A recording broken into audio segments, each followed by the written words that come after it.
Hello, everyone, and welcome back to the Boogie Board Tiki Bar. Today, I am excited to be joined by Dan Riley, who is a sales leader at Asana. Dan and I have been talking about doing this for a while, and we had to postpone because he was busy having a child, and he's here in San Francisco now, back in action, talking to us. Dan, how are you doing? Have you slept? Man, sleep has been fleeting, and I dream of sleep, but I don't necessarily get it. But we're getting our feet under us. Good deal. Good deal. Well, I'm sure you have some full action for the rest of the year with the sales life, but we'll keep this nice and light and just kind of get to know you. So I always like to start with the origin story. I imagine you did not initially think of a career in tech sales when you're 10 or 15 years old. I'm curious, as a child, what you were thinking about from a career standpoint. Man, as a child, my ambition still is, and if I hit it, I'm going this way, but it's to be a ski patroller. Huh? So grew up skiing, being outside, and always said I want to be a ski patroller. So if I have a chance to do that, I'm 100% doing it. Haven't gotten close to it. Have worked in various ski shops, ski bummed, spent a bunch of time in the mountains, etc. But that's still the thing I'm running for. From that, I mean, a couple of things I always had been interested in. One was just like policy and politics, et cetera. I had a chance to work with a U.S. senator coming out of college, got into healthcare. After that, working with our healthcare consulting company, and then through that, I actually kind of found my way into sales, where I was at this healthcare consulting company and was actually working in hospitals in the UK and actually training and talking to doctors and staff on how to use the new technology. And as a 24-year-old kid talking to a doctor with 30 years plus service and knowledge, it was just a really interesting undertaking to kind of try and convince them of this new way of trying to do Yeah. something. And I really actually just enjoyed the conversations and realized, man, this is actually pretty fun. I can just be like a customer facing person and get out and talk with folks and understand their day to day, et cetera. How do I parlay this into something? And Yeah, that makes a that's ton led of me into sense. it. And I'm curious about that first thing that you had out of college because it's really interesting. So you're a legislative intern. What does that Yeah. actually mean? What were you doing? I mean, that what it really means is for at the point in time, this was for a US senator in Vermont. And when you're doing this type of work, a lot of it is just like it's like just managing and talking to constituents. So Hmm. people will say, write to your senator. Well, when you write to the senator doesn't have a lot of time to read everything, but they do have a lot of interns that can't spend time reading things. So you would spend time doing that. So responding to letters, responding to emails, responding to notes, going out and doing even some like light canvassing. So if there was at that point in time, this was like 2011. So there's a lot of healthcare conversation happening at Hmm. the time. So even going out and just kind of polling in various neighborhoods, et cetera, to understand like what's the vibe, what's the pulse check, what are people thinking about, and really just trying to help kind of take that information and synthesize it up to other folks in the legislative team to help kind of identify what the priorities should be. Because obviously, I mean, U.S. senators are focused on U.S. politics, but they're representing folks within their constituent base. Right. And in the state of Vermont, there's only 600,000 people there. So actually, quite frankly, they actually have a pretty tight line of communication to their senator. And so there's a lot of the weight of their voices is pretty heavy. Ah, that's interesting. I imagine some good learning related to your first P1 support tickets and or just, having to deal with people that are passionate about some type of issue. Totally. And then is it the healthcare angle that brings you into that first sales role where you're talking to doctors? How do you end up from A to B there? Yeah. So actually, a person on the legislative team, again, there's a lot of healthcare conversation happening at the time, and I recognize like I do want to do politics after this. You get enough angry constituent letters to say, I think this Yeah. is this is what this is. So actually, the one of the members of the legislative team had shared a few organizations and companies in Boston where I grew up that might be interesting to check out. And one of them happened to be the company I started working for. I actually knew somebody else who was there, got connected with her, and ended up starting my journey there as like a kind of what we called an implementation specialist, very much ground floor. It was basically a post sales role. So this company was selling Hmm. electronic health records, EMR, So basically, anytime you go to the doctor, you have, a record of everything's been prescribed to you, et cetera, all the notes. So this is what we were selling to hospitals. So I got lucky because the person I knew was on the international team, which meant that I was not going to Kansas working in hospitals there. I was going to London and working in hospitals in London and Dublin, et cetera, and having a chance to go do that. So I feel like I lucked out and got to punch a cool ticket there. And so what ended up happening is basically a hospital would buy this software and they would have to be trained. So basically the Mm-hmm. implementation side of things. I got hired and they said, you're going to learn this very specific part of a product. So basically kind of like a post-sales solutions engineer. You're going to learn this very specific part of the product. And you are going to go into every hospital that we sell this to, and you're going to teach the staff that touch this part of the product how to actually use it. And so that's what I was doing. So I was working with nurses, doctors, even like administrative staff on how to go about setting things up, teaching them, et cetera. And a lot of these places you'd walk in and it would just be, I mean, it was like a library. You'd walk into their health records area and it was just like file cabinets for, tens and tens of yards. You're just looking at this, you're like, we got to put all this into this electronic system. Like, oh my Lord. And there's obviously with that, I mean, a lot of bias to not wanting to change because we've been doing this for such a long period of time. Also, you're 24. Also, you're from the US. We have the UK health system here in the NHS. What do you know about any of this? And so for me, I felt like, you already bought this, but I'm still feel like I'm having to face like a million objections as to why you should trust me and what, this solution itself. And that was just a really interesting journey. Did you at the time think of yourself as technical? That's kind of a technical role in the spectrum of things, right? You're actually, understanding how the medical healthcare system is integrated. You have acumen deep in one specific area of your actual product, and then you're advising on how it's used practically. Did you think about the depth that you were going into, or did it just kind of happen as part of the role? It just happened as when I was interviewing for the role, I actually didn't even know what I was really interviewing for. I was like, I'm looking for a job after school. I know somebody here. This is healthcare, like in that realm. This sounds great. They could have told me I would have been doing anything, and I probably would have said, sure, like let's give it a go. But no, I didn't necessarily have any technical chops of any. I mean, I have a liberal arts background and I was looking to be a ski patroller. I had no technical chops whatsoever. But it was one of those things where, you get into, if your goal is to learn this niche little pocket of this software, the guardrails are pretty firm in what your kind of scope of understanding is. And a lot of it was, I mean, this company had call it like maybe 3 months of like a really serious boot camp that you would go through to learn the technical pieces of this product. Lots of training, lots of mock scenarios, how to present, how to build out demo workflows, how to handle objections from customers. Like it was like a really serious program. And coming out of that, you felt confident going into it, but nothing can really prepare you for going through these mock scenarios versus the first time you step into a hospital and you're like, okay, there's 40 people in this room that I now have to present to. This is a lot different than presenting to my peers who had maybe a little more forgiving and could help me with cues, et cetera, as I was going through this. And now I'm like, lights, camera, action. Curious. So obviously you become a sales leader at various tech companies, now Asana. I'm curious if this concept of technical acumen bubbles up with the people that report to you or have reported to you over time, because you got challenged on it pretty early in your career. Yeah. Whereas I feel like there's been a trend for people saying, I'm not technical, I'm not the product expert, I don't deal with that piece. How do you think about technical capacity for the people that report to you? Yeah, I think that, the important thing is one, you can't practice your technical chops in a live scenario with your customers, right? You need to spend the time.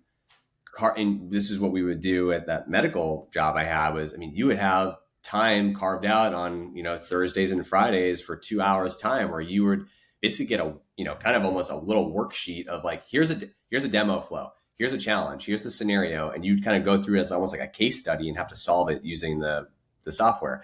And so I do think there's a lot of opportunities to get comfortable using whatever it is you're demoing, the product, the workflows, the use cases, really intimately understanding those and practicing them.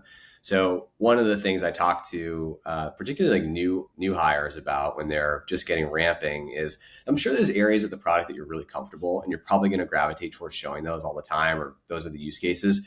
But what I want you to do is go to that like really dark area that you keep trying to avoid and you want to, just kind of skirt around because you don't know it as well. The one that makes you really nervous. Let's spend time on that, because if you get really comfortable with that, everything else is going to feel really great. And that's the stuff that you're probably going to get pinned on at some point in time. So Mm. let's spend time like getting really comfortable with that in different mock situations. Here's a particular scenario. Imagine a customer comes to you with this. How would you demo that, et cetera? So a lot of it is just is repetition and getting people comfortable with that.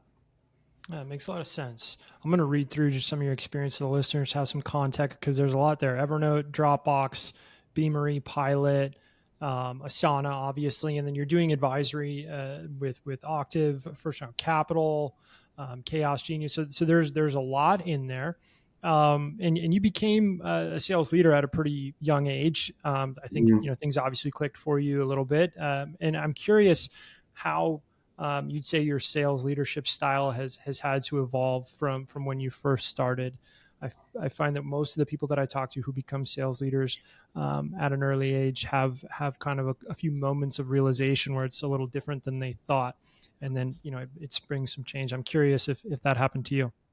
Oh, 100%. And I fell for every trick in the book, right? Which was I am now managing this team, which means that here's how what made me successful and here's my process. Let me grab onto the wheel with you and show you what that is. And Mm. that was basically, people call it being a super rep, like yeah, had me dead to rights on that. So that was getting too involved in deals, answering too many questions, jumping in too many times, writing, oh, you wrote your email this way. Maybe what if we wrote it this way? That's your prospect. That's your first email. How about this one?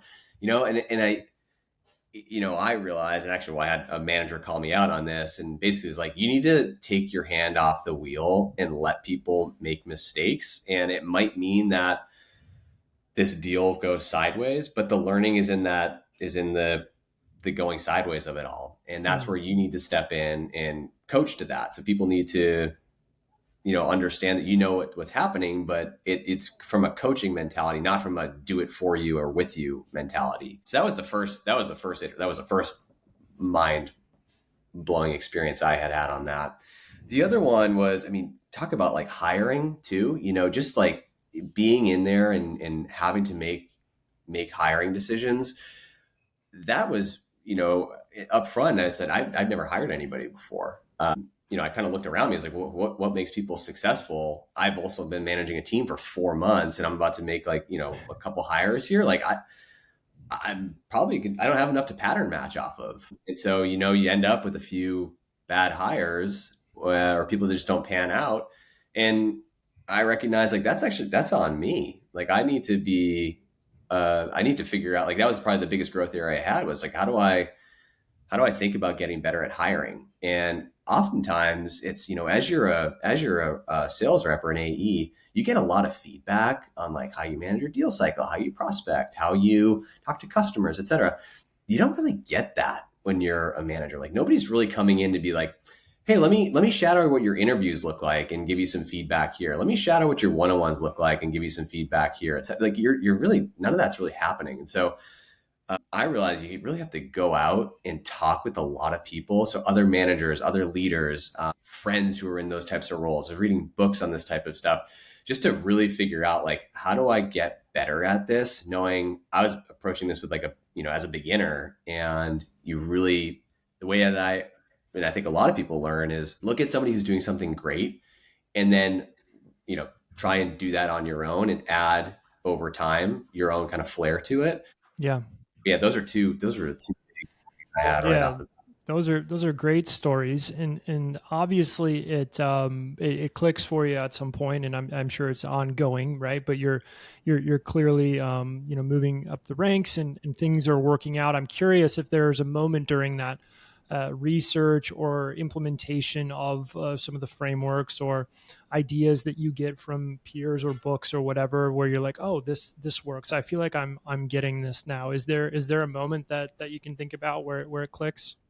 Yeah, I even as a at Asana, I had a really fantastic manager when I first started who hired me, who was just such an incredible coach. And I think the way that it was the way that he coached, which was he was coaching me on very particular things, but I was almost ignoring the things that he was coaching me on and more so thinking about how is he actually going about coaching in general. Interesting. And it was just he was just so clear. He was more of a frameworks thinker. I'm going to give you the framework of how I think about this and let you fill it in.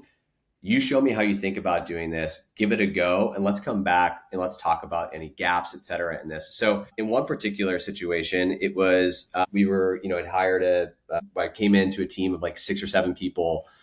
And one of the tasks I had right at the bat was like, let's identify what the opportunity pockets are for the team. Like, compare, 4 different people, understand what they're doing well, what they're not doing well, and then, come up with different coaching plans for them, et cetera. And so, I went out on my own to do that. And I came back with like this big, like every single metric you could possibly track, like basically like a case study on each individual person. And he's like, the thing is that you can't do all the things that you're looking at right now. You can pick 2 things at most to coach each person on. And let's talk about the framework for how to identify what those 2 things are so that you can feel really confident on that, get their buy-in on it, and really start measuring it to make sure you're making progress on it. It makes a ton of sense. And I'm curious because you're now not only managing sales teams, but you have some advisory capacity and mentoring going on for the companies that you're working with outside of Asana. What type of things are you most interested in that type of work? Are you looking at technical curiosities? Are there parts of the go-to-market motion that you feel particularly passionate about? Where do you like to play?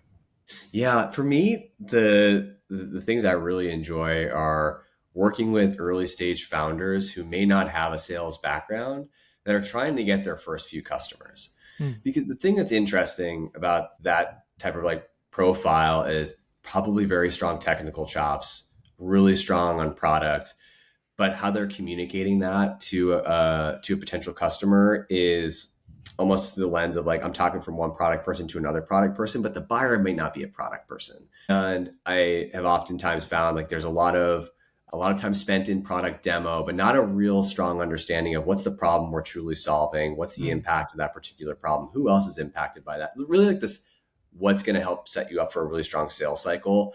And so some of the founders I've been working with, they have had multiple demos, have built really strong use cases, et cetera, and then the deals have just kind of stalled, they're fallen flat, or they've gotten ghosted.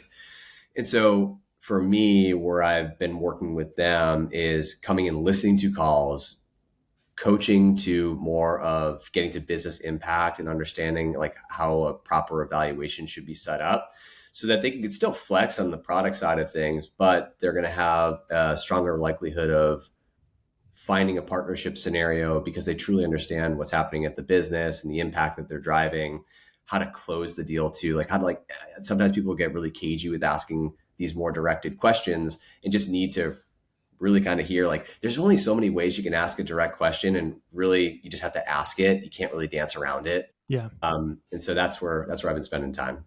No, that makes a lot of sense. I'm curious. There's been a lot of technical change in the product landscape over the last couple of years. The rise of AI. There's been economic condition changes. I'm curious, what has you the most interested from like a trend perspective, or what you're sort of looking at future state that has your ears most perked up? Obviously, you have a busy job and have to stay heads down on managing a sales team, but I know that you're engaged through these advisories and Yeah. through the LinkedIn community. So I'm curious, just kind of what's top of mind for you looking forward. The interesting thing is there's been such a proliferation of all these various tools. And when you think of like top of funnel, where most people are spending their time, it's like, how do I build pipeline? There's, there's a new tool. It feels like that's coming out every month and kind of flavor of the week. And the reality is that it's made it easier for people to prospect and get in touch with people. But the problem is it's just introduced so much noise, which is, kind of had the opposite effect of it's actually made prospecting a whole lot more difficult. Yeah. And where I've been mostly spending time is slightly on avoiding those tools and platforms because I don't necessarily, I could be very wrong here, but I actually feel like there's been this recognition that we probably need to go back to basics on some of these things. And it's not a volume game anymore like it may have been in 2016, 2017 through 2020. It's actually how do we do less but higher quality work with our content, with our messaging, with who we're targeting, with our ICPs, with our value proposition, with building our business cases, et cetera.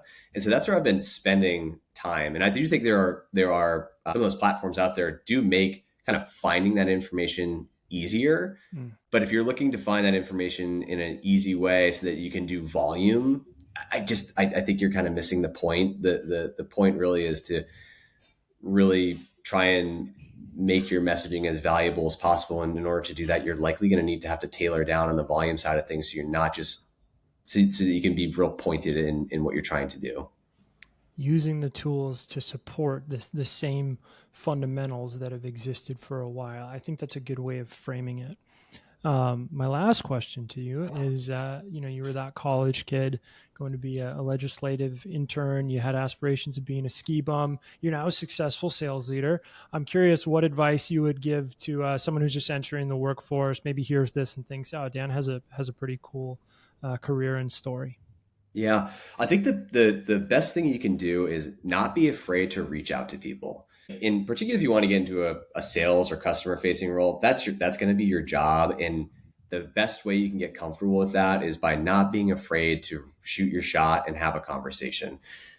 You would be amazed at how willing people are to help somebody who is just an up and comer, who is really curious, that wants to learn about something. A lot of people see themselves in that individual. They may have been that person at some point in the past. And if you don't ask, you're not going to get the conversation. And by making the effort, people will naturally want to talk to you and they'll want to help you.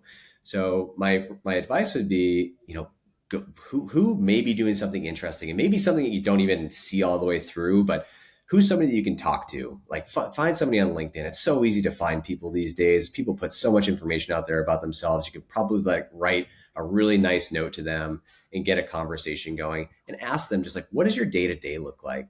How did you get into this? What do you like about it? What don't you like about it? Is there anybody else you recommend I talk to? And see if you can get 2 to 3 more people from them that they might be willing to introduce you to, and just really start to kind of build your network and at least your brand as somebody who's willing to shoot their shot and reach out for a conversation. I think that's such good advice because it's also very hopeful.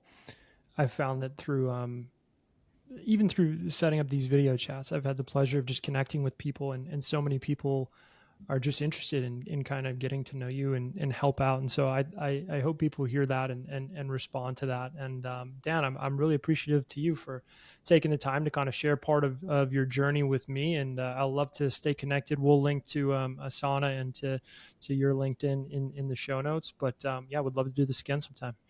Awesome, Kevin. Thanks for the time.